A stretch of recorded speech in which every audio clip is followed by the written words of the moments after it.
So this is yet another movie I'm doing solo here. Calan did not watch this with me.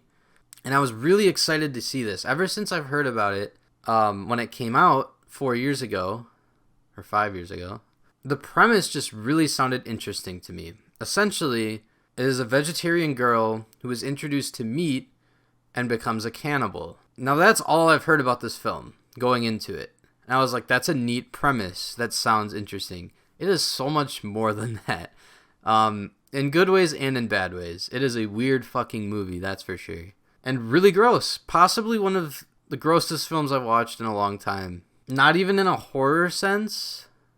I guess I'll explain more as we get into this here. But I just want to say right off the bat, 9 out of 10 movie. Like, I really liked it. This will stick with me. It's one of those films that once you're done watching it, you just kind of sit through the credits and you just think about everything that's happened throughout the film. It all replays in your mind. And you're just like trying to piece it together, coming up with different explanations. So basically, this girl is going to vet school, and it's this really prestigious school. Her older sister has already been in vet school. And right off the bat, it's just full on crazy. The seniors go ahead and like round up all the freshmen and get them into this party, and you know, it's just wild. Everyone's drinking, everyone's like naked, there's just shit everywhere. And finally she meets up with her older sister, and you can tell right off the bat, like, the older sister's kind of weird or just like unreliable. Not the best sister, let's just say that. You kind of get that vibe right from the start. And also, it's worth noting, I don't know how I didn't mention this yet, the whole film is in French. It's subtitled. So then the next day, I think, all the freshmen are getting initiated, and you get this real sense of, like, I don't want to say power struggle, but, you know, there's the seniors, there's the freshmen. I can't say, like, from first-hand experience, but I think that's kind of always the dynamic at, like, Ivy League schools, where the new kind of have to, like, respect the people that have been there longer than them. So anyways, the freshmen are forced to eat raw, like, organs from the labs, like rabbit kidneys and stuff like that. But our main character is vegetarian. And so she's, like, looking to her big sister, like, get me out of this, because her big sister is one of the seniors. And instead of helping her, she forces her to eat it. And she gets this really bad rash all over her body. And she visits the school nurse, and she's saying, like, basically telling her, like, don't fall into peer pressure. Don't try to be like them. And the girl even says to herself, she views herself as average. So you're kind of getting the sense, she's really shy, too. You get the sense that she's super susceptible to just trying to fit in. She's not the type to try to break away from, or, like, stand up to the seniors and tell them to just fuck off, stop messing with her. The girl's roommate, actually, is a guy named Adrian, and he is gay. And they kind of hit it off right off the bat. He's kind of the one to stand up for her and to really help her out, which should be her sister's job. He's almost taking the role of the older sibling for her, since her sister refuses to do that. So that's about as far into, like, the plot. I don't want to break down the whole movie scene by scene or anything. Essentially what happens is, after that first taste of meat, raw rabbit liver or whatever, she then goes on to eat her sister's finger. Now, leading up to this scene, her sister is helping her wax, basically, down there. Weird sisterly activity. I don't know. Maybe that's normal. I can't say, I guess. And somehow her sister's finger gets cut off with a pair of scissors. And so our main character decides, she's, like, looking at her sister's finger, and she starts eating it, because she's just had this craving for meat. And her older sister wakes up and sees this, and then passes back out. So now you're left with this dynamic, right? Where our main character's older sister just saw her eating her finger. And you're just, at that point, I think it's, halfway through the movie or something, you're just like, what the fuck just happened? It was such a shocking moment. I was very grossed out. It was disgusting. Not only the idea of her eating a finger, that's gross on its own, but her sister's finger, after it's just been chopped off, while they were waxing each other. The only other sisterly bond moment we've had up to this point is them, like, pissing into the wind with each other, and then our main character ends up peeing herself because the wind is blowing back. You just get this real sense that they're both fucking weird. It just gets weirder from here. The older sister, I need to stop calling them sisters because I'm confusing myself. The main character is Justine. Her sister's name is Alexia. So there. Now I hope it wasn't too confusing up to this point, but so Justine and Alexia are sitting by this highway or this road, and you're just waiting for them to like break the tension, right? Because Alexia saw Justine eating her finger. You're just waiting for them to like confront each other about it. You're like, are you gonna acknowledge that this happened, or are you just gonna pretend it didn't happen? And so they're sitting by this road. You're kind of waiting for them to talk it out. And all of a sudden, Alexia jumps out in front of a car, which causes an accident and kills the driver and the passenger. And Alexia gets up, goes over, and starts eating the passenger's face. And she tells Justine, like, see, we're like the same. They're both cannibals, basically. And you're like, what the fuck am I watching at this point? Okay, so that's their own little secret. We got two cannibals going to this college now. And Adrian, her gay roommate, is now starting to fit into the puzzle because Justine has a crush on him or something, or she wants to eat him. I'm not sure which. Maybe that's kind of left in the air intentionally. I don't know. But they like fall for each other. I don't know if I missed something, but they do end up sleeping with each other. I don't know if it's just because they were so close, like as friends, and they just got feelings one night. I don't really know, because then he starts having regrets about it and stuff, and she's like, she keeps biting people. Justine, she bit this one guy's lip off. She keeps biting Adrian while they're doing it. So you just get the sense that she's gonna like kill someone and eat them soon. Like, she's just having these urges. But at the end of the day, what ends up happening, she wakes up next to Adrian and he's dead, and his leg is like eaten. You could see his bone and it's all missing, and she's just like freaking out, like, why didn't you fight back? But then she sees Alexia, her older sister, with blood on her face, sitting in the corner, just like playing a video game casually. And so I think the implication is that her older sister killed Adrian, or like helped Justine give in to her urges. I don't know. That's basically the big dynamic going on here.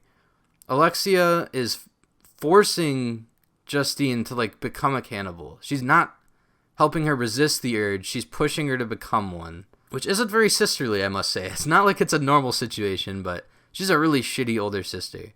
They're constantly fighting, and once this big cannibal secret gets out, she just like really gets her sister into some trouble. So Adrian's dead. She has like nothing left, and I guess what ends up happening is they give Alexia gets arrested. She's in prison. So obviously she took the fall, or Justine told on her. I don't really know how they agreed on that. And the final shot of the movie is them sitting at Justine's parents' table, and her dad suddenly says, you know, your mother had like similar urges or something. I don't know. It basically turns out like the whole family's a bunch of cannibals, because the dad like unbuttons his shirt and his chest is all torn up.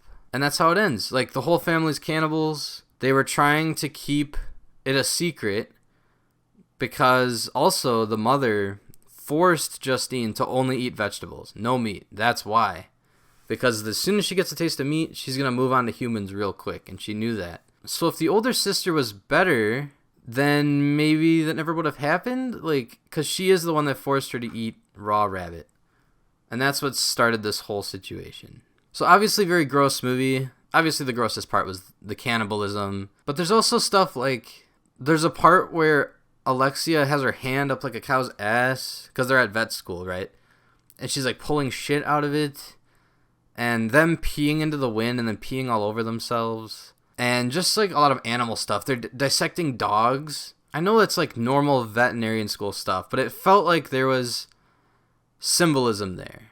And I didn't really read too much up on it afterwards, but I'm guessing the message had to do something with treating animals more like humans, maybe? I don't know. Because there's a lot of shots where it would like zoom in on the dissected dog, or There's a short conversation where Justine says something like a monkey being sexually harassed is the same as a human girl, and everyone like looks at her like she's weird, and she's like, why are we at vet school then? Like, don't we treat them the same?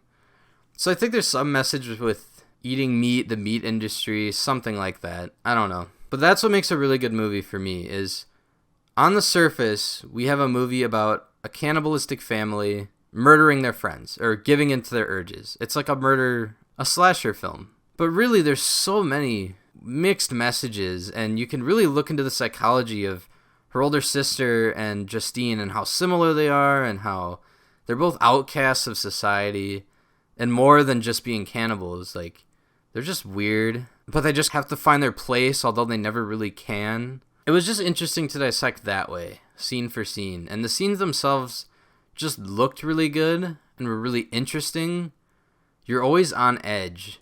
This was before watching Drag Me to Hell, another review that we're going to put out on the channel. This one was like so multi-layered.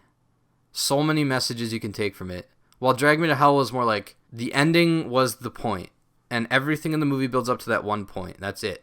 Drag Me to Hell is one that you can watch that ending scene, you know everything about the movie. Like, that's all you need.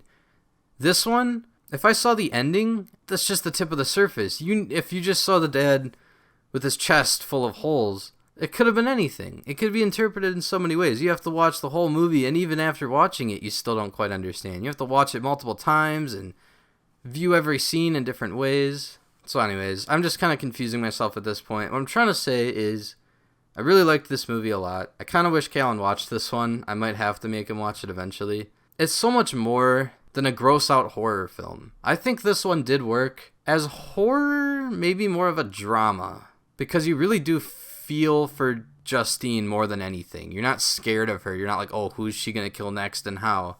You want her to get through this okay, even though she's having these urges to kill people. Like, you really shouldn't be rooting for her or her sister, and yet you kind of are. 9 out of 10, like I've said earlier. Let's see some Rotten Tomatoes scores. So 92% critics, 76% audience. About right. A disturbing film, yet a masterpiece. A film study for college students. The little hints to the major plot reveal. Exactly. There's so many hints, even before the big reveal, that, like, even her sister's a cannibal. Because at the very start of the film is what we now know as Alexia jumping out in front of the car. The people in the car die, and then the person gets up from the road and goes and checks on them. And you're just left wondering, like, what was that? Did someone try to, like, commit insurance fraud, get hit by a car? Did someone try to kill themselves?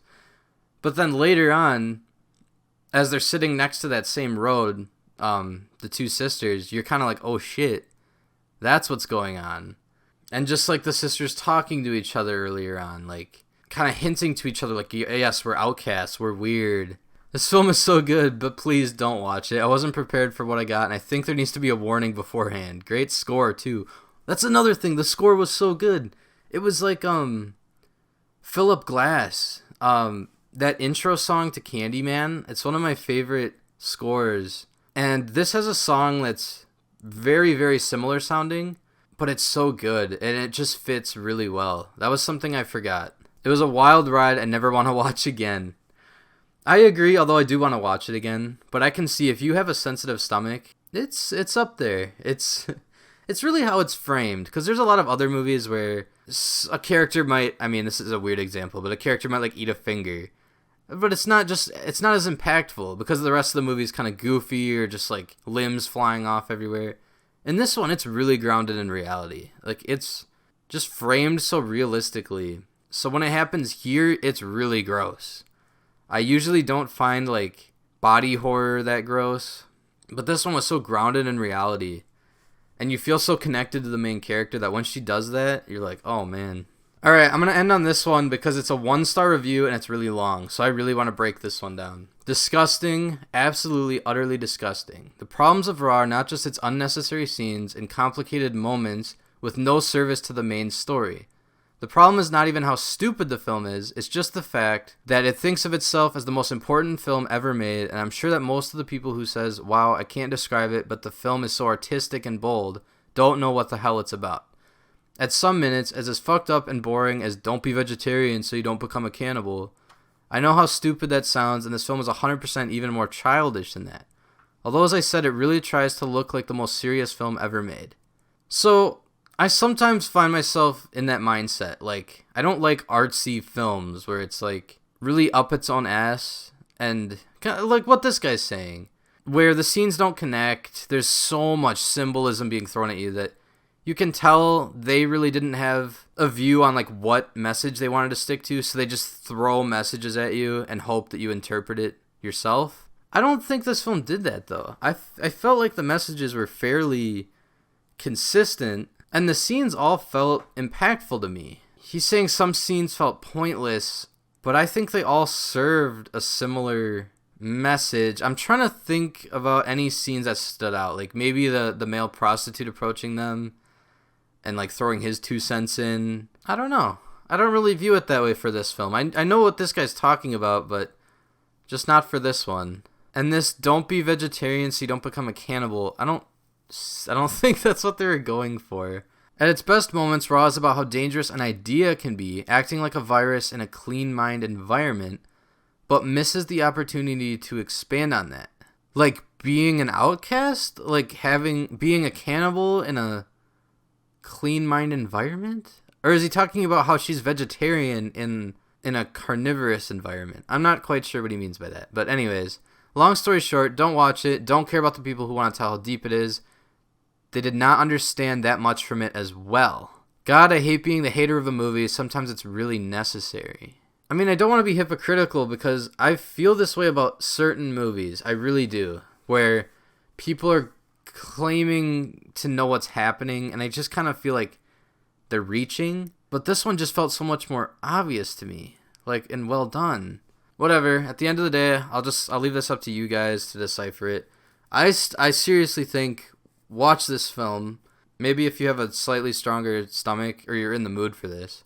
And don't go in looking for a message either. Don't think right off the bat that it's about being a vegetarian or the meat industry. Because I really think that's what it's meant to convey at the surface, but I think there's other messages besides those that are far more impactful and shown throughout. Now I'm starting to sound like the fucking artsy bullshit guy.